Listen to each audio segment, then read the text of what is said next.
Bonjour à tous, bienvenue pour cette nouvelle vidéo, troisième épisode de la série des Gardiens de la Galaxie par Brian Michael Bendis. Un petit tome hors série, j'ai envie de dire, épisode hors série, parce que ce troisième tome, entre guillemets, c'est un crossover avec la série All New X-Men, également chapeauté par Brian Michael Bendis. Je ferai une série de vidéos sur la série X-Men de Bendis quand je l'aurai lu. Donc c'est un crossover, le Vortex Noir. On n'a pas que du Brian Michael Bendis cette fois-ci, parce qu'on a également du Sam Humphries, du Jerry Duggan, du John Layman et Kelly Sue DeConnick au scénario.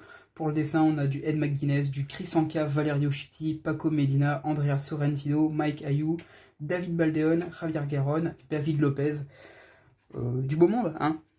Graphiquement, c'est voilà, là-dessus on pourra vraiment rien reprocher. Je sais que c'est un crossover qui est très très critiqué. Personnellement, je vous le dis cash directement, moi j'ai beaucoup aimé ce crossover. Ça m'a donné encore plus hâte de me lancer dans les X-Men de Bendis. Bendis étant un scénariste que j'aime vraiment. Très honnêtement, il y a une écriture qui me parle toujours, qui propose des super portes d'entrée, notamment sur les Gardiens de la Galaxie. Pour ces X-Men, je pourrais pas vous dire tout de suite vu que je n'ai pas encore lu. Donc qu'est-ce que ça va nous raconter? Eh bien, on va avoir l'apparition de cet objet ici présent qui est donc le Black Vortex, le vortex noir qui permet à quiconque voit son reflet dedans d'obtenir des pouvoirs. Voilà, ici par exemple Gamora. Et donc le problème c'est que beaucoup de membres de l'équipe, soit des X-Men, soit des Gardiens de la Galaxie, va être tenté d'utiliser le vortex noir. Ici on a c'est Nightcrawler, ou est-ce que c'est Beast? Je crois que c'est Fauve, c'est le Fauve, Hank McCoy.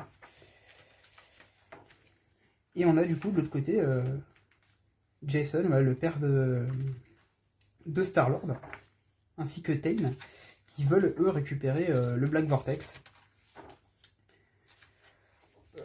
Personnellement, j'ai ressenti, je dois bien l'avouer, un petit côté Avengers vs X-Men dans ce récit, où on avait dans Avengers vs X-Men, on avait des membres des X-Men qui étaient qui étaient possédés par la Force Phoenix.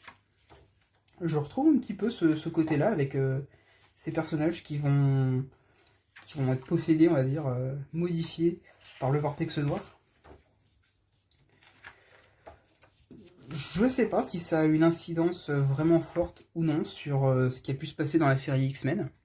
Je vous en parlerai, je pense, quand je ferai la vidéo sur la X-Men.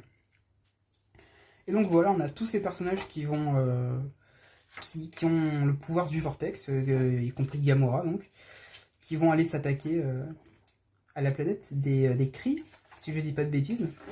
Ça fait un petit moment que je l'ai lu, j'ai plus trop de souvenirs. Hop. Donc là, du Andrea Sorrentino avec toujours une mise en page typique de ce qu'Andrea Sorrentino est capable de faire. C'est en termes de mise en page, c'est juste sublime, quoi. Scénaristiquement, je veux bien être d'accord sur le fait que c'est pas non plus incroyable. Ici, on a le jeune Cyclope qui revient du passé.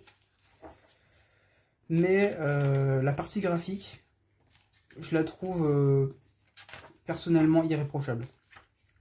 On a des artistes vraiment talentueux qui vont travailler dessus. Et grosso modo, comme je vous l'ai dit, j'ai vraiment plutôt bien aimé ce crossover. Et j'attends quand même de... Alors, on a du Ronan l'Accusateur également qui va faire son apparition. Ronan l'Accusateur, je suis en train de le découvrir parce que, voilà, pour tout vous dire, je suis en plein dans l'omnibus Annihilation. Et personnage que j'ai vraiment appris à découvrir. À ce moment-là, je connaissais absolument pas qui était Ronan. Hein. Mais, franchement, personnage que j'aime beaucoup. J'aime beaucoup ce personnage, de ce que j'ai pu en lire dans Annihilation. Voilà, donc là on part sur un style complètement différent de ce qu'on a pu avoir avec Andrea Sorrentino. Vraiment, si pour vous, une bonne qualité graphique, c'est égal à une bonne unité graphique. C'est assez compliqué, parce que les différents dessinateurs qu'on va retrouver ici ont tous un style très propre à eux. C'est pas compliqué, vous mettez du Andrea Sorrentino dans le lot, voilà, au milieu de tout ça. Forcément, ouais, regardez, on passe d'Andrea Sorrentino à ça. Ça peut être abrupt, je peux le comprendre. Là, on va avoir donc Nova, ici c'est Sam Alexander, je crois. Il me semble, parce que moi, donc, dans Annihilation, c'est Richard Rider hein, que je suis. Et là, ouais, je crois qu'on se retrouve avec Sam Alexander. Donc voilà, tout ce qu'on va... La majorité de ce qui va se passer dans cet event, ça va être la chasse, on va dire, pour retrouver le vortex noir et s'approprier la puissance du vortex. C'est un petit peu, je vais pas vous mentir, c'est un peu prétexte à faire la bagarre, quoi.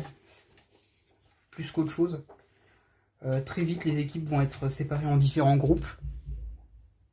Donc là, voilà, avec Iceberg, le jeune Cyclope et Groot. Et ouais, il y a un peu ce côté prétexte pour faire la guerre, quoi. Mais c'est agréable à lire.